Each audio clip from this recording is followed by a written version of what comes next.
Ya, penambangan data bersama saya Latifah Alfat. Materi untuk pertemuan ketiga kali ini adalah mengenai pemrosesan data.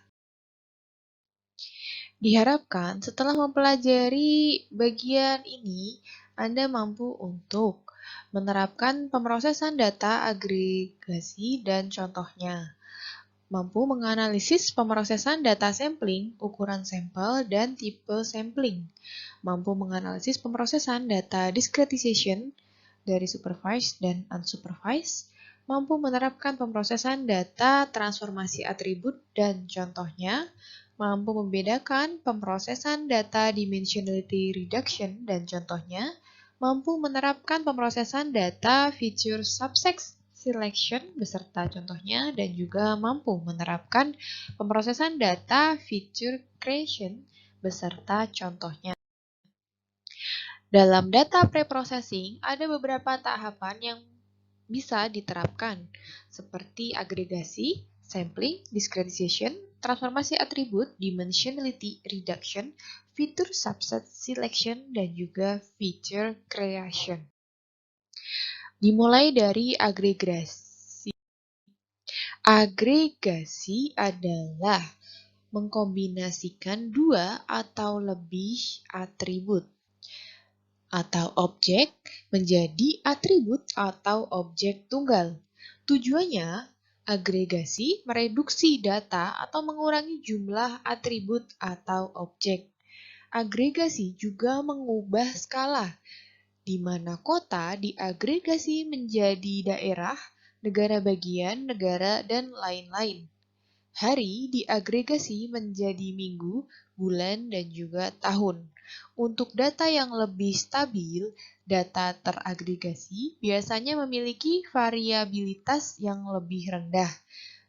Di sini ada contohnya, misalkan dalam suatu dataset berisi informasi tentang pembayaran dari customer. Dari customer terdapat ini ya, transaction ID, kemudian ada item, ya apa yang dibeli oleh customernya, lalu ada lokasi toko atau store location, kemudian ada tanggal pembelian dan juga harga atau yang dibayarkan. Contoh berdasarkan hujan di Australia ya tahun 1982 hingga 1993. Terdapat histogram untuk standar deviasi rata-rata hujan bulanan pada titik sekian ya 3,030 0,5 derajat hingga 0,5 derajat grid cell di Australia, dan juga ada histogram untuk standar deviasi rata-rata hujan tahunan pada lokasi yang sama. Nah, untuk rata-rata hujan tahunan memiliki variabilitas yang lebih rendah dibanding rata-rata hujan bulanan. Ya, itu tidak lepas ini ya, seluruh pengukuran hujan dan standar deviasinya itu dalam satuan sentimeter. Jadi satuannya ini adalah histogram untuk standar deviasi rata-rata hujan bulanan di sebelah kiri ya. Dari 0 hingga di sini 15 ya. Di sini tampak maksimalnya ya number of land location di sini di angka mendekati 180. Nah, ketika kita membuat histogram untuk standar deviasi rata-rata hujan tahunan, ya di sini menggunakan dari 0 hingga anggaplah di sini sekitar 5 ya. Nah, di sini standar deviasinya di angka sekitar 150. Lanjut, sampling. Sampling adalah teknik utama yang dijalankan untuk reduksi data. Ya, sampling ini umum digunakan untuk investigasi awal terhadap data dan analisis data final. Jika dalam statistik ya, itu sering mengambil sampel atau melakukan sampling karena memperoleh seluruh rangkaian data secara keseluruhan ya, secara utuh itu membutuhkan biaya yang mahal dan juga memakan waktu yang cukup panjang. Nah, pengambilan sampel biasanya digunakan dalam penambangan data karena pemrosesan seluruh kumpulan data yang diinginkan terlalu mahal dan memakan waktu. Contohnya yang dilakukan pada pemungutan suara, ya. Ada beberapa lembaga survei itu melakukan sampling atau pengambilan sampel. Nah, di sini ya, ketika terjadi keseluruhan dari populasi yaitu 8.000 titik ya, ini akan membentuk pola yang sangat jelas. Nah, kita melakukan sampling untuk 2.000 titik ya, polanya agak jelas ya. Namun beberapa detail sudah mulai menghilang. Ketika kita melakukan sampling ke 500 titik ya, polanya tidak tampak. Ya, ini adalah dampak dari sampling. Nah, ada beberapa jenis sampling. Yang pertama, random sampling simple. Pada jenis ini ada kemungkinan yang sama untuk memilih item tertentu. Pengambilan sampel juga tanpa penggantian ya, karena setiap item yang dipilih, item tersebut dihapus dari populasi. Nah, pengambilan sampel dengan penggantian itu objek yang tidak dihapus dari populasi karena mereka dipilih untuk sampel. Dalam pengambilan sampel dengan penggantian, objek yang sama dapat diambil lebih dari satu kali. Jenis kedua adalah pengambilan sampel bertingkat, di mana kita memisahkan data menjadi beberapa partisi, kemudian ambil sampel acak dari setiap partisi. Lanjut ke diskretisasi. Diskretisasi adalah proses mengubah atribut kontinu menjadi atribut ordinal. Nah, sejumlah nilai yang berpotensi tak terbatas dipetakan ke dalam sejumlah kecil kategori. Diskretisasi digunakan dalam pengaturan non-supervised dan juga supervised.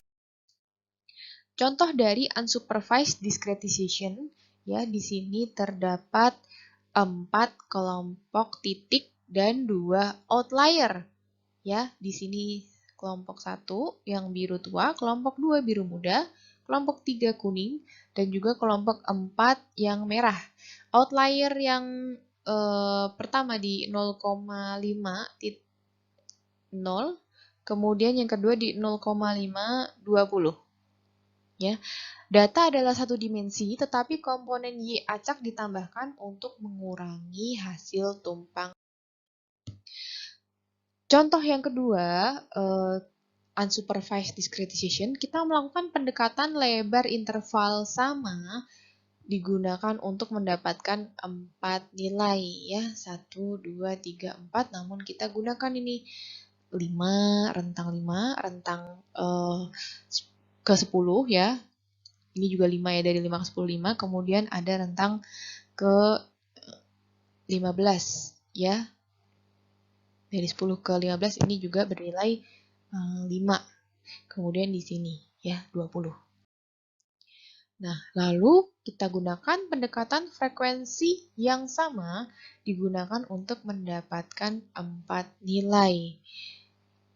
Nah, di sini ya kita lihat frekuensi yang sama. Di sini anggaplah di tengah-tengah ini ya 5, di sekitar 5,5. Kemudian di sini di 9, namun posisinya di tengah-tengah dari frekuensi keberadaan data. Nah, kemudian yang terakhir ini, tengah-tengah ini ternyata di sini mengambil nilai sekitar 14,5 lebih ya.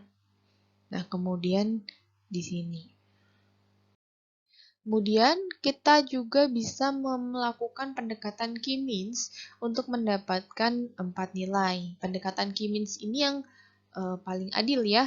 Ketika ini untuk biru ya, titik biru ini satu kesatuan, dia diberikan batas tegas di sini. Ya. Melewati ini mendapatkan yang biru muda ya, biru muda atau warna aqua ini ya. Meskipun nilainya tidak sama ya intervalnya, tetapi dia melakukan kategori yang sesuai. Lalu di sini untuk yang kuning ya, lalu sedangkan yang di sini untuk yang merah. Kemudian pada sisi supervised ya, discretization, itu banyak algoritma klasifikasi bekerja lebih baik jika variabel independen dan dependen hanya memiliki sedikit nilai. Nah, di bawah ini adalah ilustrasi implementasi dari diskretisasi. Di sini ketika kita menggunakan 3 interval ya. 1, 2, kemudian 3 ya. Kita mendapatkan daerah-daerah berikut ya. Kemudian untuk yang X juga 1, kemudian 2, 3. Nah, interval ini.